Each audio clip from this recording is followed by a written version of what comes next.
A low hum echoes through the courtroom.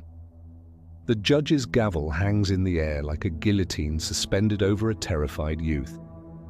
Spotlighted under the harsh overhead lights sits a trembling teenager. His eyes downcast, knuckles white against the wooden bench. He is dressed in a sterile, ill-fitting suit, a symbol of the day he never wanted to come. As whispers swirl and stares prick him from every corner, you can almost hear his heartbeat pounding in the silence. Until he stands. With a voice that begins as a whisper and swells into a conviction that breaks through every prejudice, he shocks everyone when he reaches into the heart of the courtroom and says, "Your Honor, I refuse to be silenced any longer." 14-year-old Malik Johnson grew up in a small suburban town where everyone knew each other, and everyone believed they already knew each other's story. A bright student with a mind too restless for routine classrooms, Malik spent hours drawing complex buildings and writing code in the margins of his notebooks. But to some, he was an anomaly, too quiet, too different, too black in a place that pretended it didn't notice. Church gatherings taught love, and the local baseball team taught teamwork. But in school hallways, whispers pushed Malik into shadows. He wore hoodies a size too big, carried a backpack with cartoons on it, and spoke in a gentle voice. Kids like Jake and Ryan didn't let those quirks go unpunished. It started small, a shove, a snicker, an idiot scribbled on his locker door in expensive paint marker. But like a festering wound, the taunts grew louder, bolder. "Go back where you came from. Do your homework and don't breathe, loner." Nobody stopped them. Teachers claimed they never saw anything. School administrators shrugged off parents' complaints. To many adults, the bullying was teenage drama, but to Malik, it was survival in the trenches. On a muggy April afternoon, with the sun slanting through slats of blinds, Malik walked into English class. His project, a detailed study of Gothic architecture, was displayed alongside his peers. Eyes slid past his project like invaders on a battlefield. His teacher, Mrs. Peterson, gave him a gentle smile, but the moment she turned her back, Jake elbowed Ryan. Ryan snorted and hocked a wad of gum onto Malik's display. Laughter erupted as the gum landed with a wet smack, ruining carefully printed pages. Malik froze. His world narrowed into the humiliating act before him. Panic, shame, anger, they all pooled at the base of his skull. He didn't shout, didn't run. He simply grabbed the gum and stared at it, his fingers trembling. Then, without thinking, he pressed it into his mouth and chewed. Gasps echoed. The classroom froze as if Malik had performed a magic trick. Except this trick was cruel. He was suspended the next day for disruptive behavior, as if humiliation and injustice were his fault. His parents fought with the school. He fought with himself, wondering if it was all part of a warped penance. Weeks later, the school pressed charges. They claimed Malik had threatened staff members and jeopardized public safety. A misdemeanor LA County case landed in family court. The judge, stern-faced with iron-rimmed glasses, asked Malik to stand and state his name and age. His voice rattled at first, but as the court watcher cameras whirred, his fear sharpened into resolve. The prosecution's opening statements painted him as a troublemaker, a defiant teen who spat in authority's face. They brought in the school principal, who testified that Malik was a repeat offender, a risk. Teachers echoed this, describing him as moody, unpredictable, an outsider not worth saving. The whispers in the gallery floated across the courtroom like vultures. Malik sat mute through it all. The gallery filled with parents of other students, tense faces nodding at every accusation. Cameras flipped live, social media buzzed, tension in Fresno courthouse, teen stands trial. The narrative crystallized, a troubled black kid threatening society itself. When it was Malik's turn to testify, he unclipped his suit jacket, the motion deliberate as one shedding a second skin. He swallowed hard, breathing in the weight of every eye locked on him. "I want to talk," he said, voice steadying. Murmurs erupted. His sweat-beaded forehead confronted the entire room. He spoke about pride, the pride he felt in his art, how his architectural project was built from admiration, not hate. He spoke of fear, how the sneer of laughter haunted him every night. And then he spoke of that day. I didn't chew the gum to disrupt. He paused, taking a breath as the courtroom fell silent. I chewed it because it was the only thing left to do. They took my pride.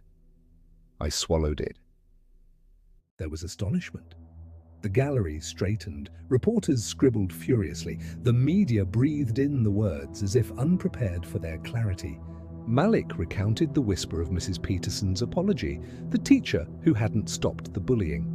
He described the visits to the counselor's office, the empty promises. He spoke in measured tones, calm, clear, unaffected by theatrics. He let the silence between his words fill the room with questions.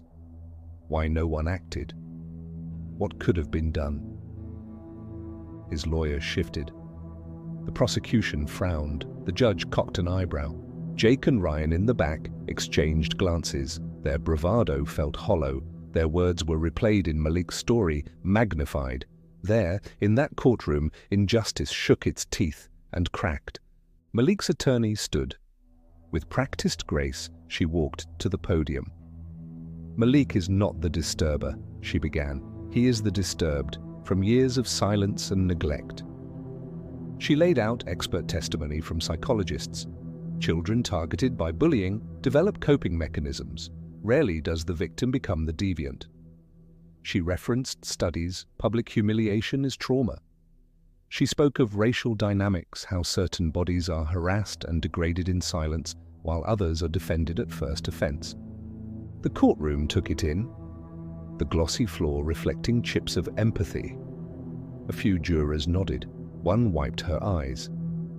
After deliberation, the jury returned a surprising verdict. Not guilty. The charge dropped. Cameras flashed. Malik didn't smile. He looked at Jake and Ryan's parents in the gallery. Their faces, stiff and guilt-bound, watched him. The judge leaned in, voice crisp. This court hopes that this case is not merely about one teenager's action, but about the weight of inaction and the poison of prejudice. In that moment, Malik lifted his eyes. He felt his story rise beyond himself into the universal language of hurt and hope. Outside, reporters crowded around him. Social media tagged #Justice for Malik.